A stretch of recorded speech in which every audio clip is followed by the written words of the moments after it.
Welcome to Politics. There we go. All right, there's the audio. Sorry, folks, got a little bit of a delayed start. I will edit this audio so that you will hear me from the get-go.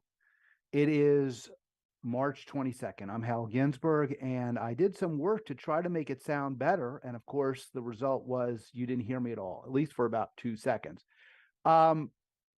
I was at a really neat rally yesterday in the afternoon, posted a couple of pictures of it. We'll talk about that. It was against the funding of fossil fuel companies by giant banks. And the goal was to try to get the banks, four of them, Wells Fargo, the big names, JP Morgan, Chase, Citibank, and Bank of America, to divest from their holdings in fossil fuel companies, and also to stop funding more and more drilling. There were a couple hundred, it was a pretty good turnout in DC. And I was really happy to see my good friend Medea Benjamin there, of course, the Code Pink leader and a staunch, unrelenting, I think is the right word, was struggling, the relentless voice for peace. And it was great to see Medea, and we talked a little bit. And, Medea said something about this rally, and we'll get to let me get to the pictures of the rally. So that's a different rally. There's the rally I was at with the owl. Apparently that owl's name is Woodsy Owl. And I guess I knew that, but I thank Jason for making the point. I do hope you'll join me, by the way. You can see the phone number right there at any point, 240-363-7190. We had a nice crowd for a rally in DC. It's tough, man. It's tough to get people out, but we had about 200-300 people there. And as you can see from that picture, I'm going to make some points about it. It was predominantly or overwhelmingly white, and even more overwhelmingly middle-aged to senior group. Now, part of that was by invitation, by design. This was the rocking chair rebellion. But the goal was also to get younger folks, and unfortunately, we weren't real successful. There were some, but not real successful at that endeavor. So you are seeing within the environmental movement a real skewing towards older and towards whiter, and I would have to say probably middle to upper middle class people. So that is unfortunate, and that's the thing we really need to deal with. We really need a multi-class, multiracial, multi-ethnic movement, and I think that's the only way. If there is a way, by the way, if there is any way to save the planet, to save a lot of the beauty. And people say, oh, the planet is always going to be here. You don't have to worry. It's just a big rock in the middle. It's just the third rock from the sun. And that's true. But when we talk about the planet, I think a lot of us are thinking of the biosphere, the beauty, the green space, the blue oceans, the extraordinary diversity of life that we still have, and far less than we had a few hundred years ago, or 100,000 years ago. A lot of studies suggest that humans started extinguishing large mammals as recently as only as recently as 15,000 years ago, or maybe less. Not clear. So we don't have the biodiversity we once had. Humans are responsible for that, but we still have a tremendous amount, and we're rapidly losing it. So I don't see any solution other than a mass movement that includes poor, struggling, working, middle class, and upper class, wealthy, affluent people. You need the affluent people because they have the power and the money, right? I mean, obviously, if they're affluent, they have the money, but they have the power. So that's the only way we're going to save our planet. And I'm not clear how to do it. I wish I had a solution. I'm just here talking to you and hoping that together we'll come up with something. Give me a call, 240-363-7190, 240-363-7190. What do I think will not be the solution? Following what the old gray lady, is that what they call her? The New York Times, isn't that what they call it, the gray lady? I say the old gray. It's old because this newspaper was first published back in the 1860s, I believe. And without question, I don't think there's really, some people might say the Washington Post. And I think when it comes to political news, the Post may really have an edge on NYT. I think they both are pretty mediocre in a lot of ways, but you sure get a lot of information from them. And there's no place that's more, while they're often unreliable, I don't know that there's any news source that's as reliable, which may say more about our media today than anything else. But, look, let's be fair. If it's published as a fact in the Times or the Post, I wouldn't make bank on it, but I wouldn't bet against it either, generally. Although obviously you have to look at the, at the function of the piece. What is it trying to do? What is it trying to tell me? What benefits accrue to whom by if I believe this article?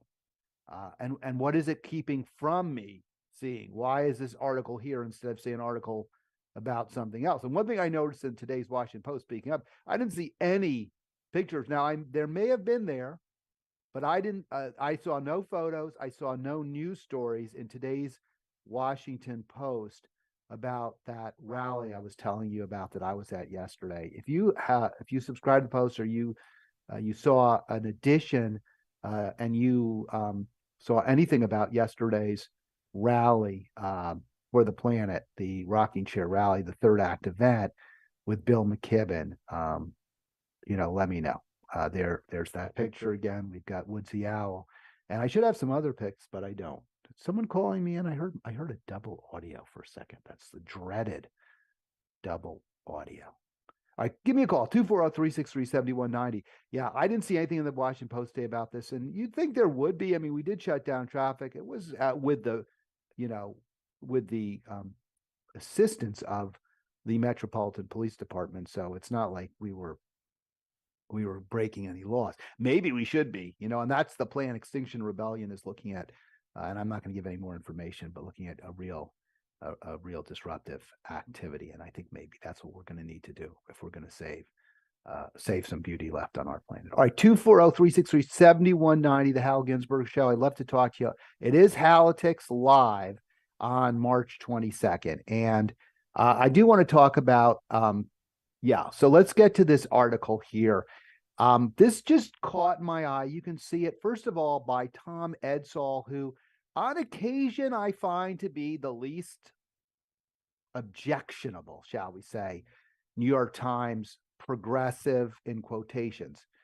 That's why I found this a really disappointing article in a lot of ways. I mean, there's or column or opinion piece or whatever you want to call it, the unsettling truth about Trump's first great victory. Now we'll get to that, but I found most of what Edsall wrote unsettling, not because I believed it, but because I was hoping for more. I was hoping for some kind of a unifying argument rather than the typical divisive piece that the New York Times so specializes in. When I say divisive, I mean it divides poor, struggling, working, and middle-class people against each other. So we can't unite against the plutocratic forces that are, in fact, responsible for the problems, largely the problems that we face. Now, we're humans, so we're going to create our own problems. But right now, wealth and income inequality is the biggest driver of the cataclysms we're facing. And I say cataclysms because I'm not only thinking of the climate crisis, I'm also thinking of potential World War III in Ukraine. I'm also considering the global poverty rates and the potential ecological crisis that could well result with mass starvation and the like, which is part of the climate crisis, but also part of overpopulation and wealth and income inequality. All right, let's get to this piece. The unsettling truth about Trump's first great victory. When I saw this, my first thought, well, it really wasn't. But if Edsall is going to be unsettling, is he going to tell New York Times readers something that maybe they aren't expecting? Is he going to unsettle? Is Tom Edsall in the unsettling truth about Trump's first great victory going to unsettle New York Times readers? Now, how would you unsettle a New York Times reader? Well, maybe you'd start saying, hey, a lot of the Trump voters really were very, very disappointed in President Obama's policies, They were hoping for something better for working class people. Instead, they got more of the same, more free trade deals, more genuflecting to Wall Street. They got more endless war, and they were just hoping for something better for themselves and their families. They were hoping for a better life, and instead they got bank bailouts and ever more unaffordable education and uh, more free trade deals and a healthcare plan, Obamacare, that didn't care for them. So they were just struggling for something better. Now that would have been an unsettling truth to tell the New York Times readers, the elites, the coastal hoi polloi, or is that riffraff? Hoi polloi and riffraff, I think, are the same thing. The coastal, well, I don't want to say elite again, but let's go with that. The coastal elites, again, that those Trump voters aren't so bad. They have their own reasons, and they're not all such crazy ones when you think about it. And maybe we bear some responsibility for supporting a neoliberal agenda that has been devastating for the heartland. Maybe that would be an unsettling truth, and that in fact, and studies have shown that Trump won because he was an early opponent of the Iraq War, and because he also talked about trade. So if Edsall had said that, that would have unsettled a lot of New York Times readers without question. But that's not where he went. And I was unsettled by that fact, but completely unsurprised. So where exactly did Tom Edsall go? Well, I think you can tell, and I showed you this pic earlier when I was going through the slide deck, and I think you can kind of grasp maybe from this picture, which accompanies the piece in the New York Times Magazine, and we'll get into it a little bit. But it's the old standbys, right? Racism, mostly, almost, and I think they probably, and I assume, I don't know whether this picture was taken on the mall. It is a very gray day, but folks that are wearing T-shirts, so I'm going to guess it wasn't taken on the mall on January 6th. But at this MAGA rally, you see mostly white faces. But by the way, not exclusively. If you look, you can see there's I'm not sure, but there are people who look like they're of color. Let me say it that way in this photo. So despite the effort, and we'll see the effort in a little bit, to prove that racism was at the heart of Trump's win, they can't even get a photo that only has just white people in it at a Trump rally. And there's a woman in there too, as well, with her arms raised, which is interesting because sexism is also pointed often as a reason for Trump's win. And look, I mean, were those factors? Probably, yeah. I wouldn't doubt it. But it's interesting to say racism when Trump won with far fewer votes than Barack Obama, our first black president, had accumulated in 2 races. So if we're so racist, if Trump wins because of racism, how do you explain Barack Obama's victories? And by the way, in many of the states that Trump, the states that Trump needed to win were states that Barack Obama had won: Wisconsin, Michigan, Ohio. Are those people suddenly all racist?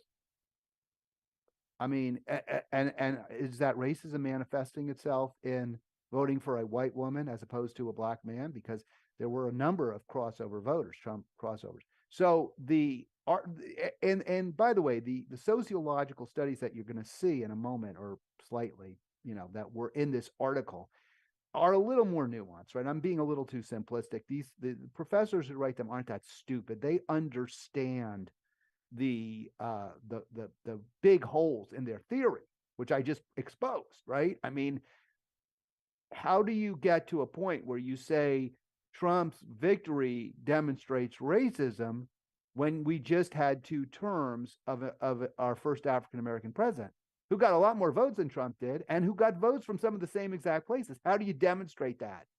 And so what they kind of fall back on is, well, it's not that we're necessarily all racist voters, but the Trump voters are more racist. The Trump voters are more racist. And I don't know, maybe that's true. I don't know how much or where that gets us. I don't know that that gets us to the place we need to be if we want to start winning elections. It may well be that working class white people harbor some views that tend to be more racist than affluent liberal whites on the coast. I'm not sure it's true. It may be true. It may be true based on the kind of questions and the assumptions you make about people.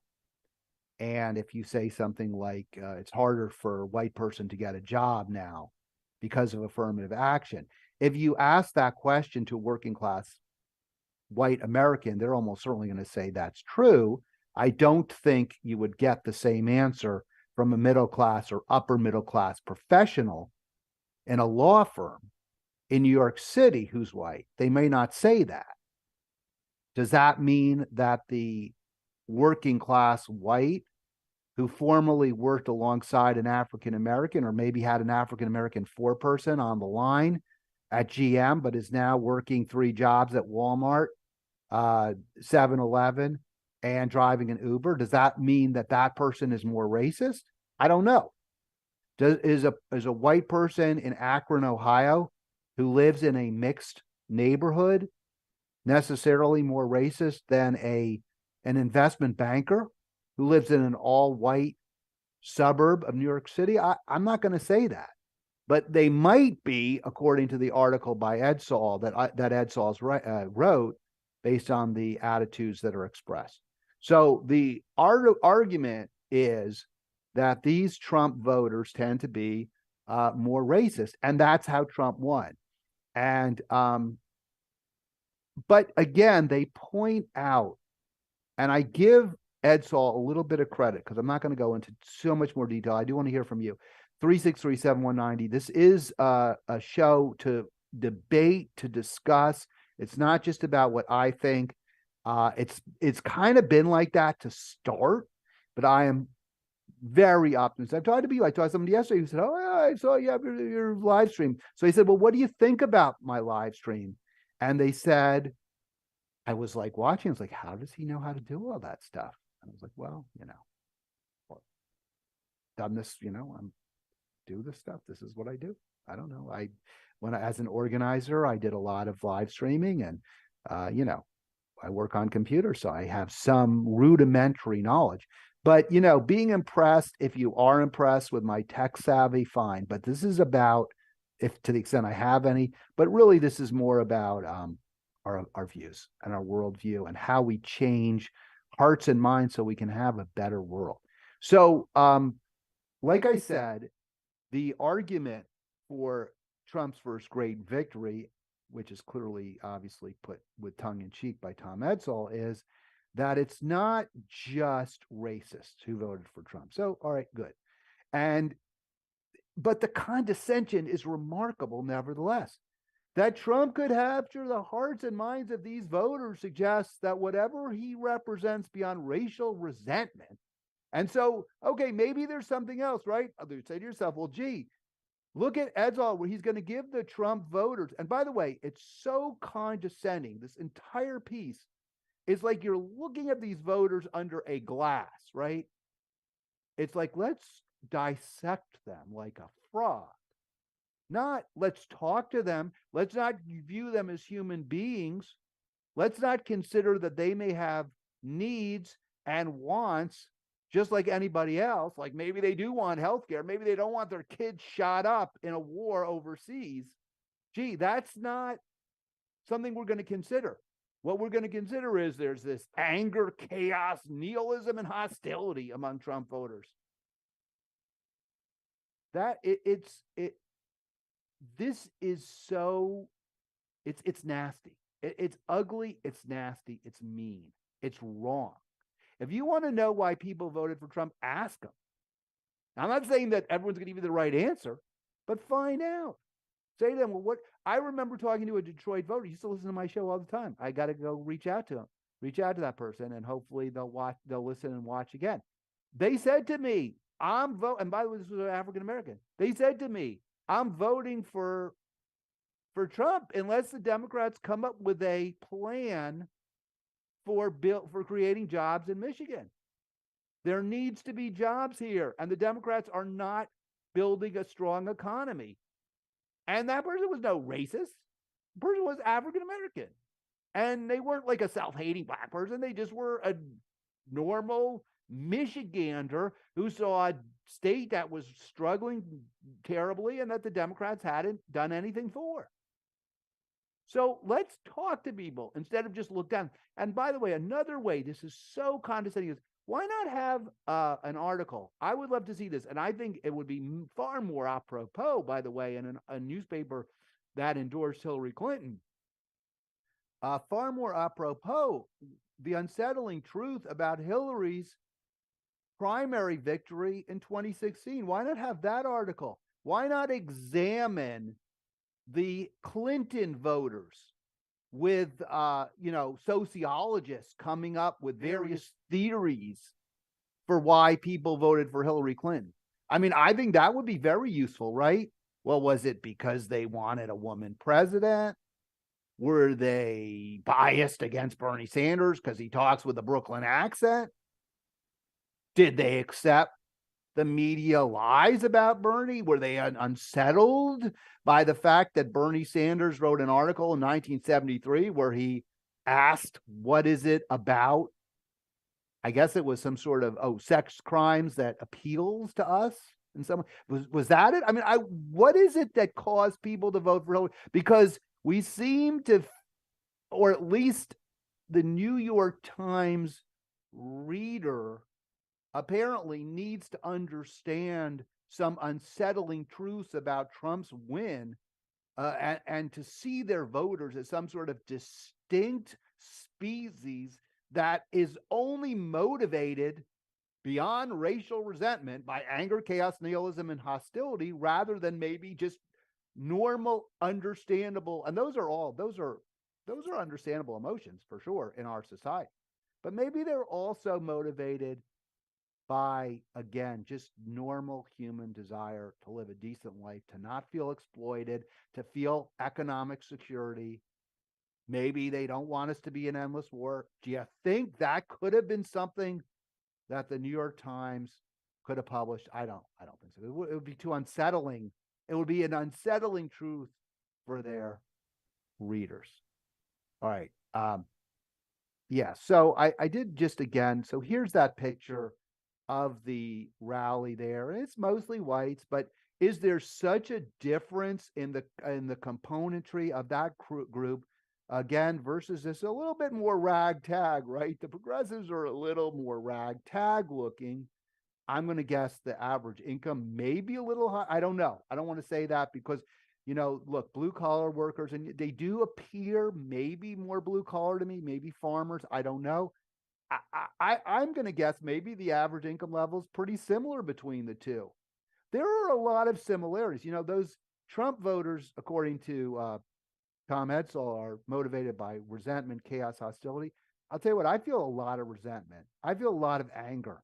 I feel a lot of hostility towards the corporate elites right now.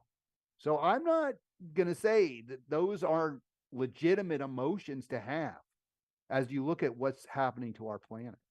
And you look at how they're exploiting what's left of our resource base and destroying everything in its wake. I'm resentful. Are you? I would assume you are resentful and angry and chaotic. Maybe you share more with those Trump voters than you may think. All right, join me, 240-363-7190. The number's always there. You have no excuse. It's not like I have to give it out all the time like I did on radio, although I do, but I don't need to. You can see it. So again, similar crowd componentry, at least from a racial perspective. I like to think we're not racist. There were black people in this crowd. There were Latinos. There were some young folks, but basically just like at the Trump rally, middle class and older white people predominated at the Third Act rally. And that doesn't mean our message is wrong, or it means that we aren't going to win. And we aren't going to win unless we can unite. across class lines, across race lines, across ethnicity lines. That's the only way. And I don't have the answer, by the way. I want to talk a little more, and I'm going to get one of my favorite quotes in here in a second. So, why? Now, I've talked about functionalism before, and what it is, and why we see what we see. So, functionalism is the premise or the theory that everything in our society serves a purpose. It's there for a reason. I mean, obviously, I'm itchy. I'm an itchy person. You see me scratch a lot. I don't know if that's an aspect of society. That's just physically.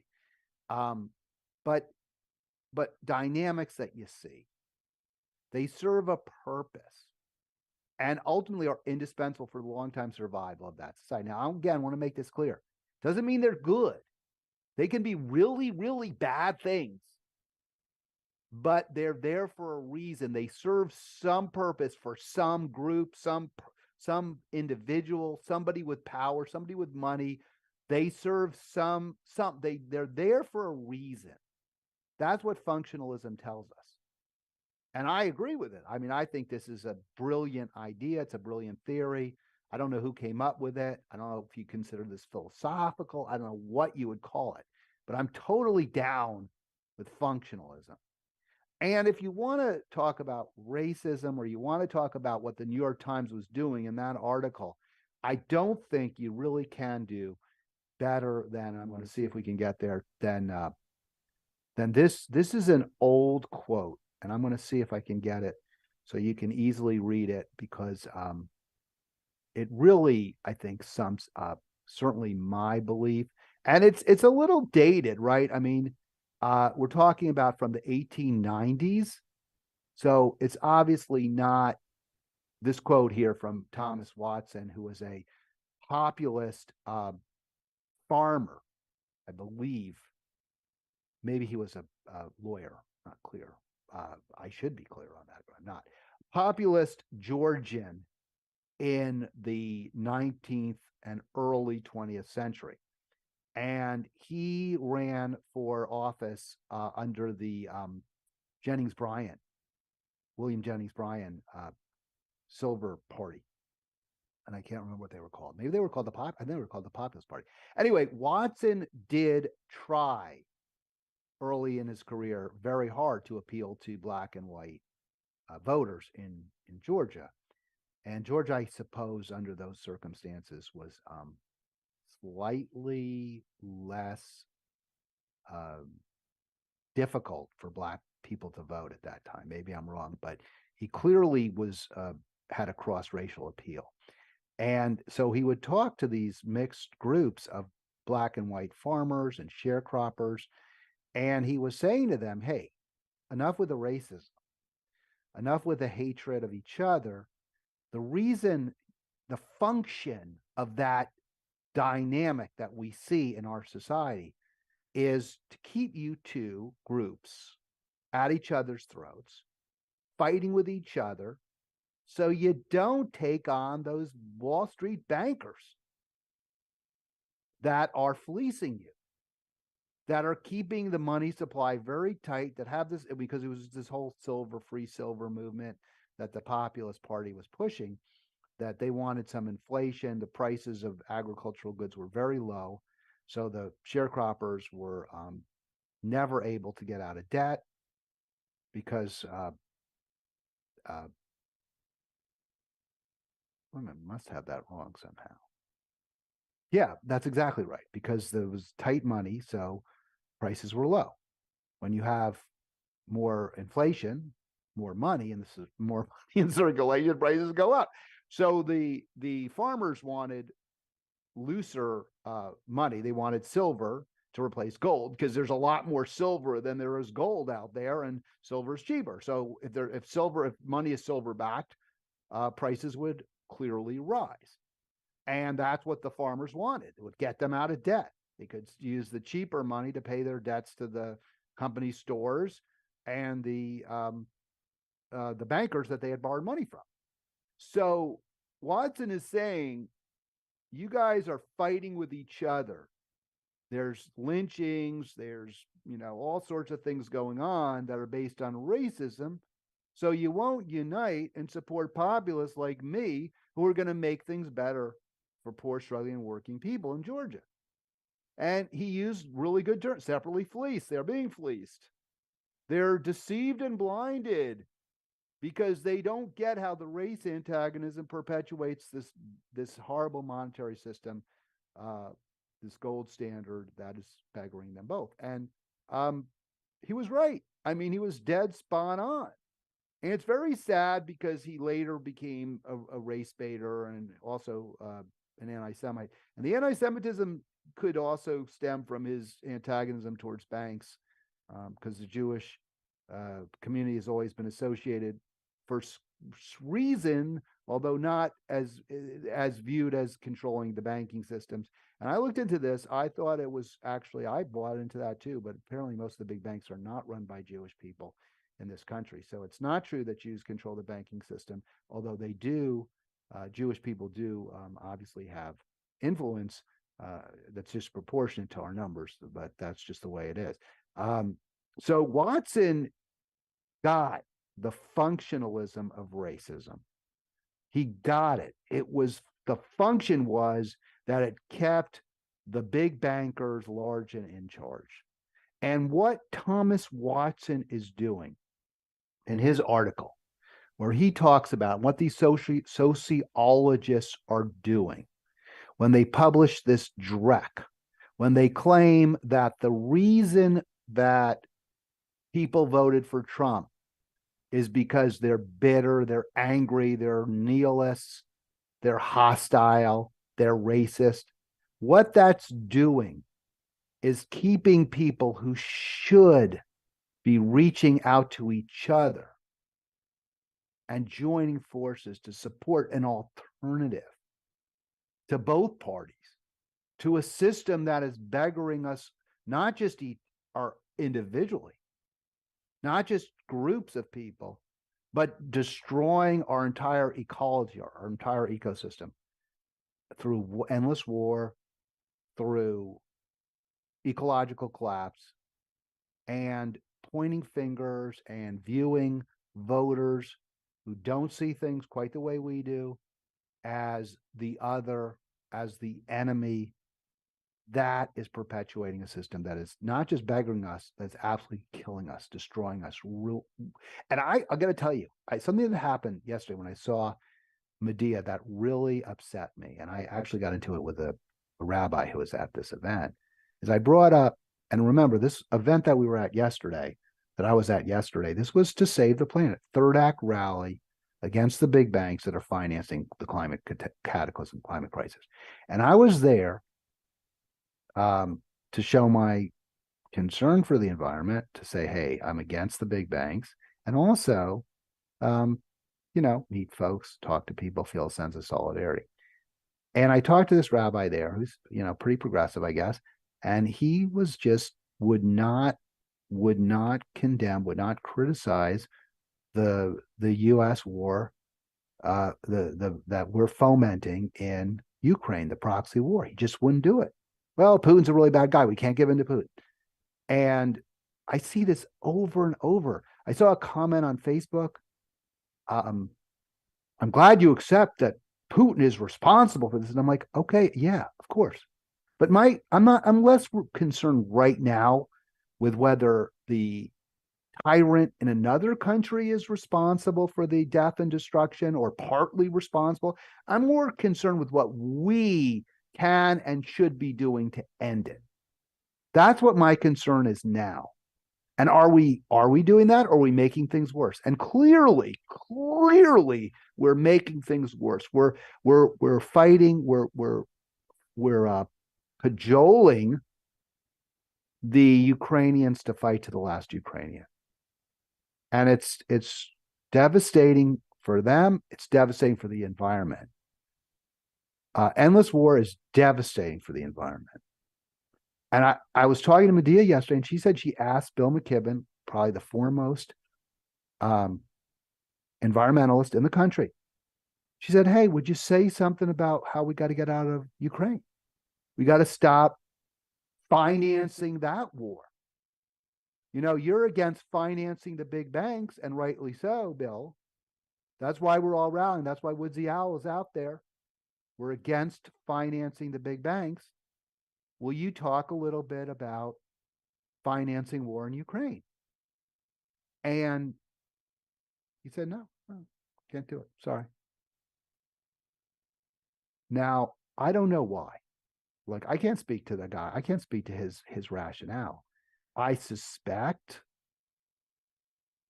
I don't know. I was going to say, I don't know. I don't suspect. I think there probably are two reasons that are possible, and maybe they go together. One, he doesn't oppose the billions of dollars that we're pouring into Ukraine to perpetuate the war there. Maybe he doesn't oppose that, right? I mean, the corporate media doesn't oppose it. They've done everything possible to prop it up. Remember, the fear is that Trump's opposition to that war might cause us to stop supporting, stop pushing it. So, Trump is obviously baddie number one. So maybe that's it. Maybe Bill McKibben, the world's foremost environmentalist, well, actually, probably the world's foremost environmentalist, maybe is Greta Thunberg. I don't know if she's an environmentalist, but all right, he's an environmental scientist, I believe, not journalist. Anyway, maybe he supports the war, so he doesn't want to speak out against it. And also, maybe he just doesn't want to antagonize a lot of the people he knows are going to be at the rally who support it, or doesn't want to mix, right? Doesn't want to talk about that intersectionality. Huge mistake.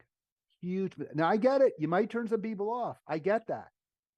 But in the end, we have to be together speaking truth to power. And only by recognizing that the war on Ukraine and Russia is exactly the same in the end. It stems from the same causes as the war on our planet. A few people are profiting to an extraordinary degree, and the rest of us are just sort of being fleeced to go along with it. And I wish Bill got it. All right, if you want to join, I'm pretty much close to the end. 240-363-7190. We talked about functionalism. We talked about, I wanted to show you a video from yesterday's rally, but I'm not going to get to it today because it's processing on the YouTube. And this is something that irritates me with Google is I do these, I make pretty nice videos. There's probably a better way for me to share it it's really on me. Right? I can blame YouTube, I can blame Google, but really if I had just either shared that video yesterday and processed it, if I thought about it, or I could play it from a different player like my SM player VLC, but I didn't do it. So sorry. Folks, have a great day. Oh, I was supposed to have some good news. Yeah, the good news was that at least we had a lot of people out at that rally, and I wanted to play that video. I thought it was really nice what they were doing, what the third act folks and et cetera were doing. But there's real intersectionality. When I say between the anti-war movement, there should be and the peace movement, or I'm sorry, between the peace movement and the environmental movement. But there's also a real problem that the environmental movement is to a significant degree co-opted by the establishment. And groups that are leading it, like the Sierra Club, are very conflicted. And they have big-time fundraisers. They're going to wealthy individuals for donations. They're working with powerful elites in Washington, D.C., and all of that limits their message, limits their ability to really address the root causes of the crisis. And we saw that when I heard Ben Jealous speaking yesterday, who, by the way, is somebody that in the past I've supported. I have respect for Ben. He is now the Sierra Club CEO, but he is a fundraiser. He's a money guy. He started in venture capital. He will go only so far. And in fact, there was a little encomium there to the Ford F-150 because it's an electric. There's the new E-150, and it can go faster than a Ferrari. It's all electric. There are tremendous environmental problems with e-cars, with the cobalt, the rare earth metals. the dredging into the soil in Africa to get at them, and also Afghanistan, Pakistan, where these metals like cobalt and others are found. And the solution is not more e-cars. The solution is fewer cars. And I'll plead guilty. I have two. We have electric cars, and they're nice. I like them, and I can sort of slightly feel virtuous, I guess. I mean, I am burning less, far, far, far less. I mean, we don't burn any fossil fuels in terms of putting gasoline in the tank, but we do because we use electricity, which in our part of the world comes in somewhat. Some of it is solar and energy and wind energy, but some of it is from natural gas and even coal. So it's hardly the clean solution. The solution is cutting back, is consuming less, is reducing much less.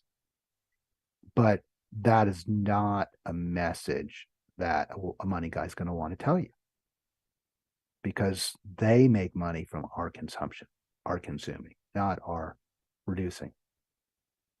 I mean, that's why we're all so fat, right? Because the more people eat, the more money that McDonald's and their backers, their financiers make. So ultimately, the solution has to be one that is reduction. And you don't hear that from the environmental movement because it's led by fundraisers and money guys and people who are looking to constantly raise capital from rich and powerful people.